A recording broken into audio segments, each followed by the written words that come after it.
Hello. Thank you for joining us today. My name is Rachel Strait, and we have traveled down here to the small town of Alpine, California, where we are about to interview the man, the myth, the legend, Iron Man Kyle Strait. Now, this man has competed in every single Red Bull Rampage, and there are many people who are curious about what goes through his head before he drops into his world-famous shoot. Or how is he dealing with having a child now, and how it will affect him in the future. Stay tuned. Picture, it's almost impossible to think of a Rampage without Kyle Strait. Oh yeah! There is that trademark suicide no-handle. Hello. Hi, nice to meet you. Hello, darling. Heard so much about you. I'm Kyle. Excited to get this interview going. Yeah. It's true. Well, so thankful that you came and took the time out of your day to talk to us today. You had over 487 questions submitted. Yeah, so we're not going to go through all of them. That would be a really long video. But we're going to go through some of the top ones that I've been able to comb through and start from there. How does that sound? Sounds good. The fans, they want to know what's in your head as you drop into Rampage. How much time do you got? Well, you know, I'd say we have all the time in the world, but I have a baby now, so I don't. So we got to keep it short. Well, congrats. Thank you. Good lucky guy. Thank you so much. Yeah, he's a great husband, great father. So anyway, shall we start? Yeah, let's go. Okay. Let's start from the top. One of the first questions that was submitted was asking about how you got into freeride mountain biking and specifically how you got into Rampage. So I'll start off with how I got in Rampage. Rampage started in 2001. Mm-hmm. I was 14 in 2001. Nobody knew what it was or anything like that. There was a huge mixture. I'm sure a lot of people heard. There was a huge mixture of like Canadian North Shore guys, and then also World Cup downhill guys, Norba downhill guys. Mm-hmm. That was the current series, downhill series back in the day. Previously that year, I won the Seattle Jump Comp. Okay. In like spring, Mm-hmm. and somehow that got me, like winning that gave me a little bit of like leverage to be able to get into Rampage. And Todd Barber, the creator of Rampage, he was like, I don't really want to. I don't really know what's going to happen at the event because it wasn't a thing. You know? He didn't really want to let you in? Did he assume you were too young or he didn't want to? I think that Todd was just nervous in general across the whole board of the event, plus being super young. Okay. So my dad was like, hey, give him a try. Trust him. Trust me. And my dad told me, he's like, yeah, you've done some drops. You did that one drop. I was like, yeah, totally. All right, that sounds good. Drops? Okay. And I'd seen a couple things from Bender, filming out there or something like that. But my dad said there was a jump comp out there as well after the event. Oh, cool. He goes, worst case scenario, if you can't do it, no big deal. You do the jump comp. You're good at jumping. I was like, oh, okay, yeah, sure. So, long story short, it all goes well. That starts technically my free ride career. I mean, there wasn't really free ride before that. Mm-hmm. But I rode everything I possibly could, whether it was dirt jumps, skate parks, racing downhill, all that stuff until I could get to the next race, which was in summer. So wintertime, I was just trying to ride as much as possible, ride different things. So. Okay. Well, since you have done every single Rampage, one of the question was, what was your favorite venue, and also what was your favorite trick you've ever done at Rampage? I know that's a hard one.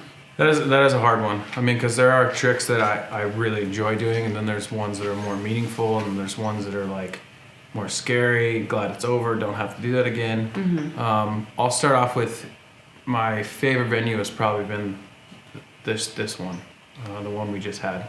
Okay. And that's also goes back to 2016 and 17 Rampage site. That one to me has the most raw and distance. Mm-hmm. So it's one of the longer ones, one of the taller ones. That's probably my favorite Rampage site. I mean, 1819 was also really, really good. Yeah. I didn't like the top as much.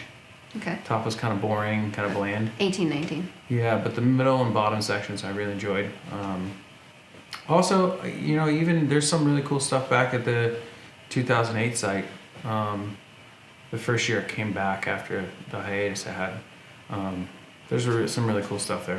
And then trick-wise, I don't know. There's a couple. I think my first 3 drop I did there was funny to me. It's not like my favorite, but it's funny. It sticks out in my head, and I was like, okay, I'll spin that drop at the bottom. You know, like kind of buffed it in, like no landing, no nothing. And I was like, all right, I gotta spin slow. I'm like, I pop really hard on threes, so I'll spin really slow. I spun all the way around. Next thing you know, I spin past, and I haven't even dropped yet. I spin past 360, and I'm backwards, and I was like, oh, I probably should jump off now. I should have just held on and did a 7, because I was not even close to a 3. Like, just kept spinning. Kind of just a random one. No, that's amazing. Going into 16-17 sight, there was a lot of questions about your shoot. I think that shoot, as it was noted, was not only the steepest, but the longest consecutive shoot that they've seen in Red Bull Rampage history. Yeah, that's true. A lot of questions around the shoot, though, were, what were you thinking? How much braking did you do? How were you able to control your speed down the chute? And would you ever do it again? Well, the last question, I said I would never do that again in 2017. Okay. And I was happy. I was like, okay, looks like I don't ever have to do that again. That's great. And even when I was there last year, last November, filming like a video part there, we were in that same zone, and I was like, oh man, I don't have to do that again. And when we found out that it was the same venue, I was like, oh, that means I gotta do it. So it kind of shows on how gnarly that feature is, and that it's stood the test of time through, 2 other Rampages years after, 3 other. And so it is that gnarly. Speed wise, I should have bought, I actually thought about this, I should have bought a radar gun to see how fast we were going, but I cheaped out. Was that a regret? It was a big regret. Okay. Yeah. I think your wife told you should have bought it, right? Yeah, I don't listen to her. So the speeds, I don't really know how fast it is, but it's crazy as you drop off. I mean, you're going like a half a mile an hour. If you're going like maybe more than a half a mile an hour, you're missing that full first drop and landing too far down onto the next cliff and the next cliff, and then you're just out of control at that point. So you're going half a mile an hour to landing, and as soon as you get in there, you can hear this wind speed start picking up. It's like, and then as you drop off the next couple things, it just goes. So you start going really fast. But I'd say once you get to the third, so there's one drop, and then a little drop, and then a little drop, until you get to the last drop of the actual shoot. And a lot of people don't realize, unless you zoom in on certain things or slow-mo, that there is actually 4 drops in the whole shoot. So you're trying to brake once you land off the first drop, but it's not really doing anything. You're just trying to keep in control at that point. You're trying to collect yourself, and then once you actually get to the last drop, when you land off of that one, that's when you do your biggest braking. It's real soft down there, so we try and keep it real soft, but that's when you start really getting control again. And then you brake as hard as you can, front and rear brakes, and then all of a sudden you look up, and then there's a 50-foot jump right after that. So you look up and you're like, okay, I should probably let off now. And then that's you judge your speed on that. Did I miss one? Oh, it was just, when you are about to drop into the chute, how do you feel? How do you handle the nerves? Because you're about to drop into something that, is potentially life-threatening. How do you handle that? The nerves, the pressure? Does it come back to skill?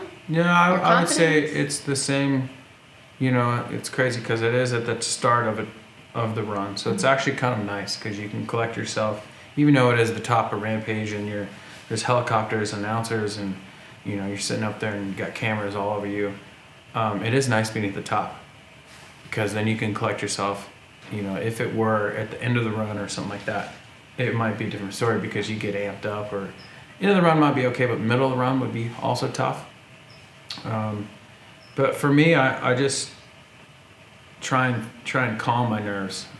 You see in Supercross, there's guys that are, amping themselves up. There's guys that are trying to be calm. It's all dependent on the rider. For me, I try and stay calm and relaxed and not dwell on things, right? So as I'm coming into it, I'm like doing little checklists. Okay, I want to make sure I break enough here. I want to make sure I'm straight off of this. I want to be ready for this landing. I want to just stay in control here, and I want to do my braking, and then look up. And there's just kind of a checklist you go through. And once you get through that, and it's just all these mental notes, then I just try not to think about anything. So when I drop in, all I'm trying to do is keep my nerves at bay, right? You know, keep just good breathing and loosen up and ready to go. And once I drop in, there's kind of like just white noise. I'm not really thinking anything.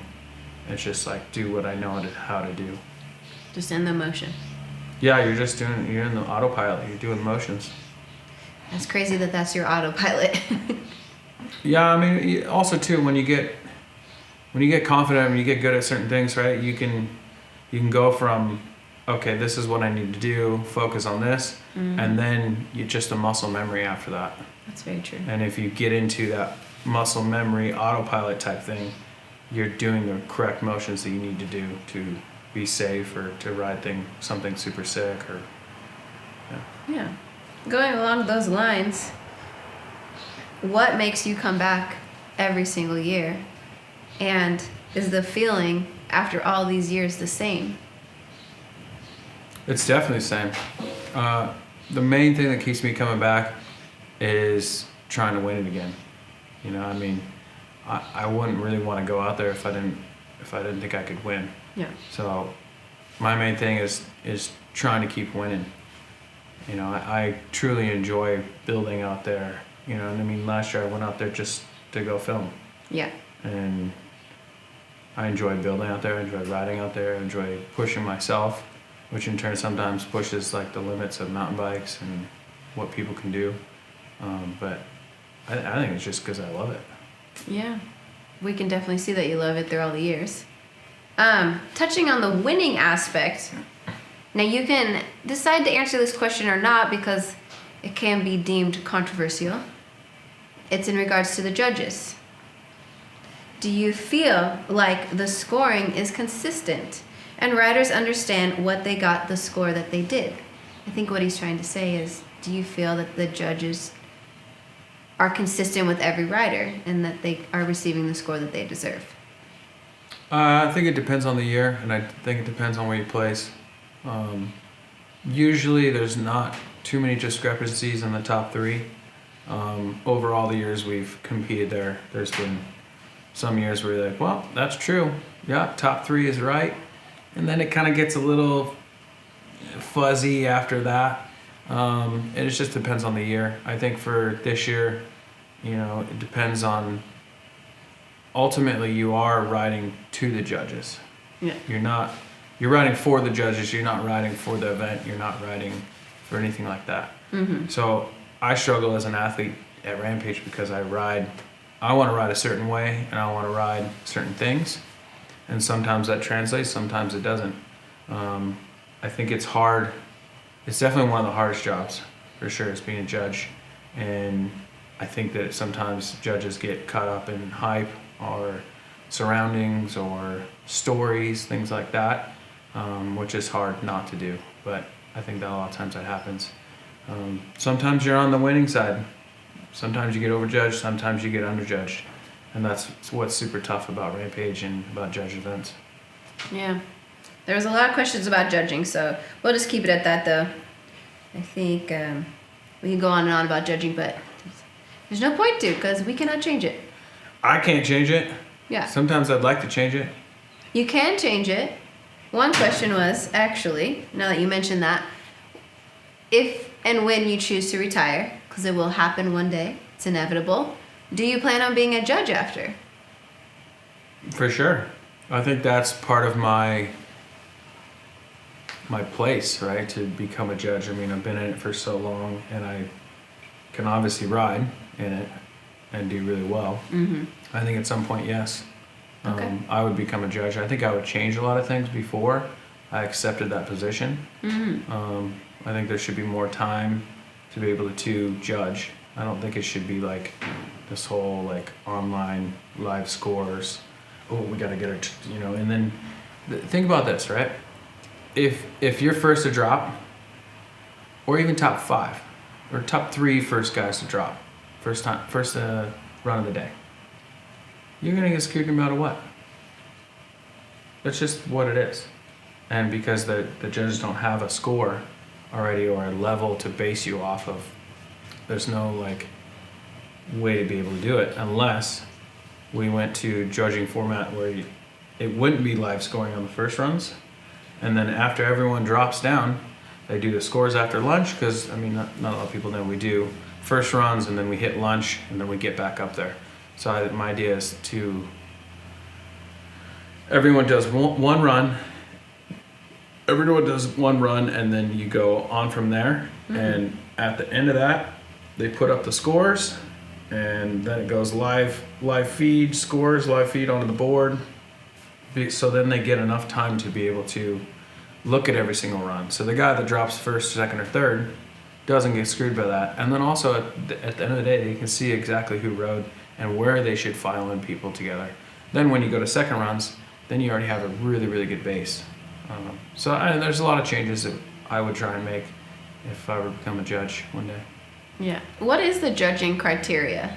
One of the questions was, I know we said we weren't going to talk about judging, but I got to look at the thing. I forget. How do you know what you're judged on? When you go out there, I think the public knows you go out. From my understanding of reading through things, you have a sight check day, and you are mentally developing your line, correct?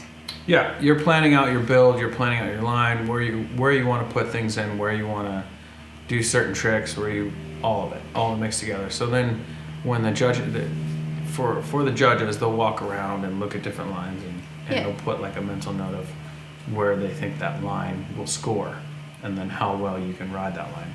And are you using a specific judging criteria as you're looking at that? Yeah, off the top of my head, it's am I? Yes. Sometimes I am. Sometimes I'm, like I was saying before, sometimes I'm like, no, I want to do this. Yeah. And sometimes you get judged accordingly. Okay. So yeah, like overall, you're actually riding to the judges. Yeah. Not to your line. And sometimes you even get judged against yourself. Like, oh, they made that look too easy, it must be easy. You're like, what? Nobody else can do it. Mm-hmm. So that stuff. But I know some of the criteria is for sure overall impression, fluidity, amplitude, and I think there's one more maybe. But I mean, kind of all those are like overall impression. And it's tough because in judging events, it's hard to go, all right, we want these judging criteria, and it's hard not to become like a figure skating or trampolining or whatever, I mean, slopestyle's gotten to the point where there's one line and they just do trick for trick. Like this trick gets this, the trick gets this. Yeah. So for Rampage, it is such a hard judged event because there is multiple different lines and riding styles and so on. And if we went to that slopestyle style or one line, it doesn't really make sense. Why would we want to change Rampage in that area? So yeah, I definitely agree with that. It is. Okay, let's get to some kind of fun questions. Those were fun. Are you friends with Brandon Semenuk? I mean, he would call me his friend, but I don't know if I'd call him his friend. No, I'm kidding. No, he came to my wedding, actually. That was kind of surprising. Kind of fun. No, Brandon's a rad dude. He's a special guy. But yeah, I'd say we're friends. Okay. Okay. Does that give me... Wait. Does that give me more points or him more points? I guess it depends on who's looking at it. I think it gives him more points. I think it gives you more points. Oh. How come you did not have a taco at the bottom of your first run? Well, I definitely did have a taco, but I think that production or whoever's running the webcast decided they didn't want to be fun. Oh, okay. So I did have a taco and a beer. No tacos this year. I think a taco and a beer. Was it both runs? Maybe, I don't know. Don't know who wrote this one, but it kind of makes me laugh. Does it scare the other riders that you look like a linebacker and the others look like small little girls? Some of them are small little girls, but I mean, then what am I supposed to do about that? Maybe it does. I think that there's some advantages to that. Being my size has some good advantages for sure. from making a mistake or hitting something high speed and washing the front, I have the strength to be able to stay off the ground a lot of times, which helps. I mean, I'm also not short, so my like long arms and legs help for being able to adjust on the bike and have more suspension technically.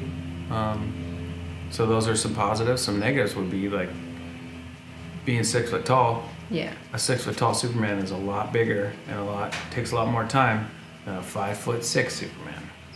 That's true. So that's a disadvantage. Some of the things though, I mean, I feel like flipping drops is maybe an advantage, being strong. Crashing, not. Well, I think having the strength helps. Having the muscle helps, but the longer your limbs are, the more likely the more leverage they have to break. That's true. Team Canada versus Team America at Rampage. Who takes it? What are we doing? Is this a judged event? Rider judged, or what is it? Because that matters. Well, I'm assuming based on the question you are competing at Rampage. Oh. So who takes it? Well, Team America every time. That's obvious. Yeah, that's true. Frank, get out of here. Is this your dog? This is my dog, yeah. How old is he? He looks like he's 1,000. He's old as dirt. He's just turned 15 in people years. So it's 185 in dog years. Here's a couple questions about the night before Rampage and the morning of. Do you get any sleep the night before Rampage, and what is your breakfast the morning of Rampage? Yeah, I get usually lots of sleep. This year was a little bit different having an infant, little baby girl. You with also us. have a daughter, huh? I do. Yeah. Oh, I bet she's so sweet. She's very sweet. No, I get pretty good sleep the night before. I mean, one of the things a lot of people don't know is that the gnarliest days are the testing days. So that's when we build something new, practice that, and so guinea pigging those drops or the shoot. So as I'm coming into the finals day, I like to try and the last couple of year events I've been able to do pretty much a full run from top to bottom before the event starts. So that takes like a huge relief for me.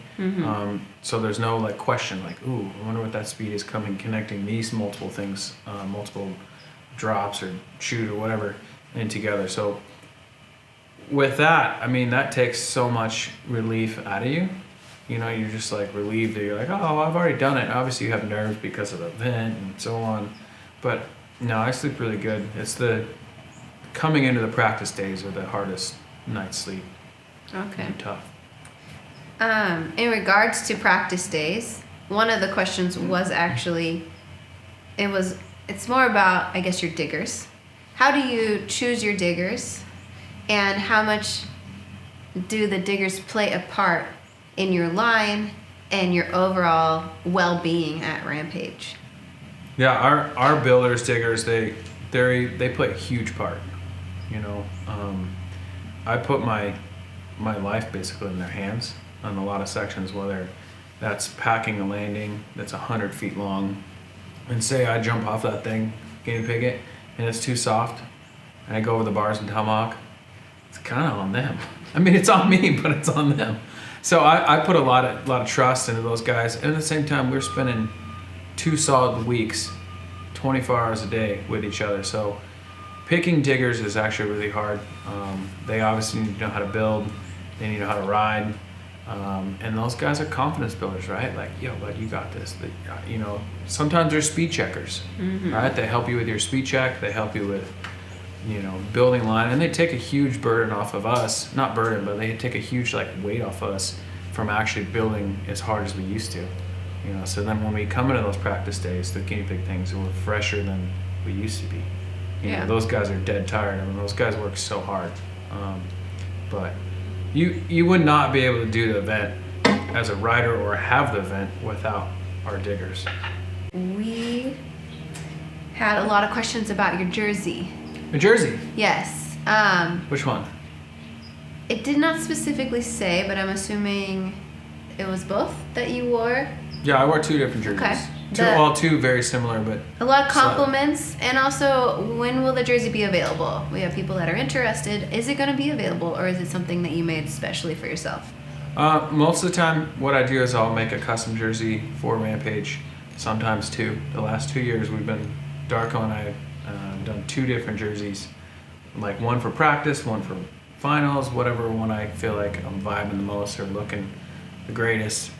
We design those together, and I just go, all right, I'm gonna wear this one in the finals. I believe the same thing is gonna happen again. So with this year's Rampage jersey, what will happen is that one of them will turn into a production jersey. It'll be my signature jersey from Darko, and it'll be out. So we'll just keep our eyes peeled. We don't have a date yet, but it's coming. Yeah, we don't have a date yet, but usually what happens is it'll be probably springtime. Okay. I'd assume springtime. Okay. Yeah. Awesome. Good news for the But you fans. guys should I don't know. Follow Darko? Well, follow Darko, but also you can comment like which one that everybody likes. Do you ride horses? Yeah, I'm a horseless cowboy. Really? Mm-hmm. You ride horses? Horseless cowboy. Oh. He's a horseless cowboy, ladies and gentlemen. I ride these things. I ride these steeds. We got a lot of weird questions about one thing in particular, and I don't know how to approach this. We just met, so hope you're not offended.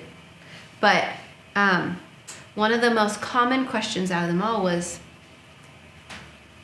how big are your balls? How do you how big are they, and how do you handle sitting down on the seat when you're about to drop in? I don't know why that's such a common thing for people to ask, like guys that ride Rampage. I don't know, this like old wives' tale that you have big nuts if you do something crazy or you do whatever. Uh-huh. I don't know. It has no measurement of anything. But sometimes I have smashed them quite a few times. Oh. I have smashed them. That sucks. That does suck. One other question is, how many natties deep were you at the after party after Rampage was done? Oh, the after party? Yeah. I don't know. I don't have my official counter with me.